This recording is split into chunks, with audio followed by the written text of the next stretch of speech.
Hi, this is your latest Hurricane Tracker app video update. We now have our first named storm of July. We have Tropical Storm Chantal. Last night we were watching Invest 95L, which was a strong tropical wave that came off the coast of Africa.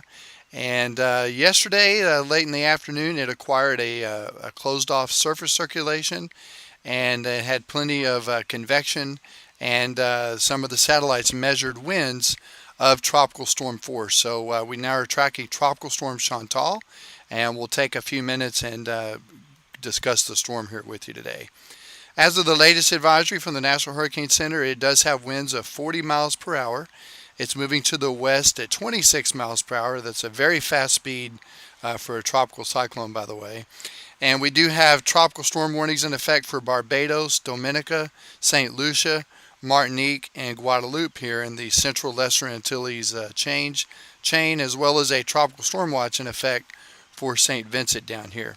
Currently, there's no tropical storm watches or warnings in effect for the Greater Antilles, but I do expect over the next 24 to 36 hours we will see watches, most likely tropical storm watches, go up in these areas. Right now, Tropical Storm Chantal is in a very favorable environment for strengthening. This is the latest wind shear analysis map. The brighter the color, the faster the wind shear. The winds in the upper level, which tend to shear off the tops of the storms, which are not good for tropical cyclones to intensify. But right now, Chantal is in a very good area with wind shear less than 10 knots. But as the system moves more towards the west-northwest, you can see there's a lot of wind shear in the 30 to 50 knot range here in the central and northern parts of the Caribbean Sea. So that's one of the main reasons Chantal is not forecasted to become a hurricane. Now, in the next 48 hours until it reaches the eastern Caribbean Sea, somewhere out here it could become a hurricane briefly, but then if it did, we would expect it to weaken. But right now, the official forecast by the National Hurricane Center is showing peak winds of 65 miles per hour here on Wednesday as it is entering the central Caribbean Sea. But then as it begins to interact with the very mountainous terrain of Hispaniola, we would expect the system to weaken back down to a weak 40 mile per hour tropical storm somewhere here over the Bahamas. And right now, the official forecast by next Saturday, the Hurricane Center is calling for a weak tropical depression east of Florida over the northern Bahamas.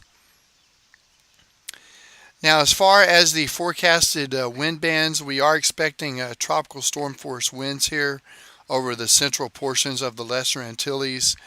Most notably would be over Dominica, Martinique, St. Lucia, as well as Barbados.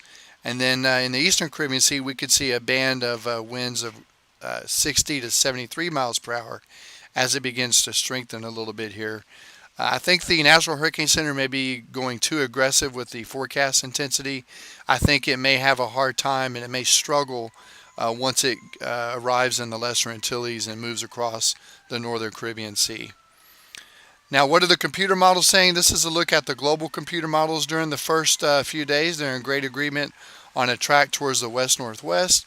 But as we get into later this week, some of the models are turning the system more towards the north, while others are making a turn but towards the north-northwest, which will be closer to land. A couple of factors at play. We're going to have a moderate upper-level trough here over the United States.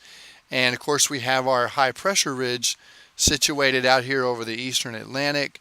And it's just going to, the forecast track is going to be determined by which of these steering factors is stronger. If the trough is stronger and the high is weaker, it would tend to curve more towards the north, maybe brush the coastline.